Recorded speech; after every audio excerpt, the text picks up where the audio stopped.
Hey guys, your Daily Vanguard here. Today we're going to be talking about archetypes, specifically Eradicators and all of their new support in GBO5, Moonlit Dragonfang, coming out next week, January 29th on Friday.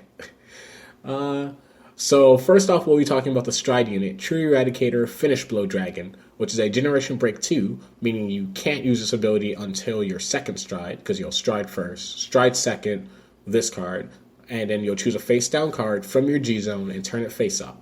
And this unit gets, when your opponent's rear guard is put into the drop zone due to an effect from one of your cards, this unit gets plus 5k and plus 1 critical until the end of turn. So for a Counterblast 1, that's pretty good. Basically, as your second Stride, you'll just have plus 5k and a crit or more.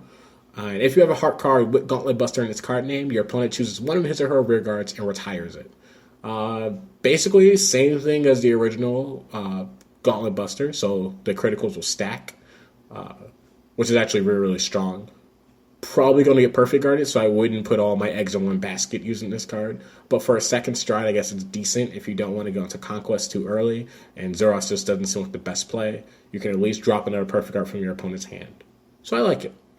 On top of the extra retiring from the Gauntlet Buster skill. So mainly what you'll be wanting to play most likely is a pure Gauntlet Buster deck. If you are going to play this card, you'd be playing 4 Gauntlet Busters and 4 whatever else you might play. Next up, one of the cards that definitely helps the Eradicators out is Eradicator Anger Charge Dragon, which is actually one of my favorite cards from this set. Second to like the next card after this. But this card is Counterblast 1 card with Eradicator in its card name. When its unit's placed on rearguard circle, you can put the top card of your deck into your damage. If this card, or if that card has Eradicator in its name, your opponent chooses one of his or her rear guards and retires it. Then at the end of that turn, you choose a card from your damage zone and heal it. I really, really, really like this card because it definitely speeds up Eradicators and everything they do, makes your retire play so much stronger. You can push yourself to Limit Break and then go into Gauntlet Buster just in case you don't have the Limit Break enabler, and you can retire cards and gain massive criticals super early in the game, which is really, really relevant for the way the game is right now, where people are playing the Grade 2 game a lot, especially against things like Ripples. You can retire their fields and just gain massive criticals, something they probably can't even guard, which is just absolutely nuts, and I love it. So definitely a 4. If I was going to play the Gauntlet Buster deck, I would definitely be playing Anger Charge Dragon plus Gauntlet Buster in the same deck, 4-4 or 4-3, whatever floats your boat, you know. Definitely really awesome. Next up, the Grade 2, which is one of my favorite cards, definitely from this set, as far as Eradicators go, is Phoenix Sword Eradicator Chojun, which is a Vanguard Rearguard Circle skill, which is very important, because anytime you have a skill that's both Vanguard and Rearguard, it definitely adds like so much consistency to your deck because it allows you to use that skill while it's a Vanguard or Rearguard, as opposed to like sometimes you write a card that only works on Rearguard Circle or only works on Vanguard Circle, and it's like half-assed, you know. And yeah, this card's definitely really great, and I love it.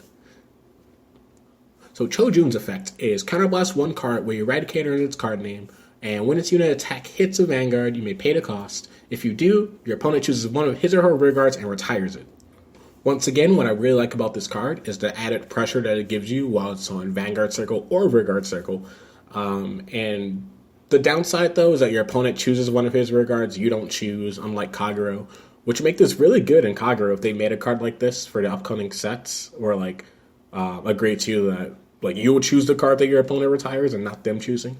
But overall, just brilliant pressure. I love this card. Definitely, I feel as though this clan or this archetype is really underrated when it comes to pressure cards like this, because a lot of their cards are from older sets, like Limit Break format. So there was no GB1, meaning most of their cards activate like early, and they're most likely Vanguard Rearguard Circle skills, which I really like as far as Grade 2s go. So those are 3 mainly new cards that work out really well with this clan or this archetype, and some support cards that you might want to play with this deck. Obviously, number 1 is Eradicator Gauntlet Buster Dragon, whose Limit Break 4, when your opponent's rear guard is put into the drop zone due to an effect from one of your cards, this unit gets plus 3,000 and plus 1 critical until the end of the turn, which of course is really great because you're adding all these retire effects on top of each other. And it even has its own retire ability. Counterblast 2 cards with Eradicator in its name. Your opponent chooses one of his rear guards and retires it. Adding to this effect, just like the Stride, you'll gain multiple criticals, multiple power, and just really kill your opponent super fast, most likely. Another thing about this is this card's kind of going up in price. So if you can't afford this card for whatever reason, you might want to pick up a cheaper version using Eradicator Twin Thunder Dragon, which is Limit Break 4, Counterblast 2, and choose 3 of your cards of Eradicator in its name from your hand and discard them. Now, it's a hefty price, on top of retiring all regards of all fighters, but this unit gets +2 criticals until the end of the turn. And during your main phase, when one of your opponent's regards put into the drop zone, this unit gets +3,000 until end of turn. So you can make massive power and multiple criticals really, really easy with this card. You can hit 3 crits off of just one time using the skill, So there's a really funky deck using this card, which hopefully I will be showing a deck profile of my Eradicator deck tomorrow.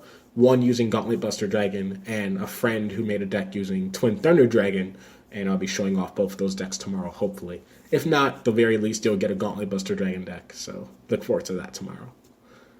All these cards work very well together. I'm actually really excited to be playing Eradicators.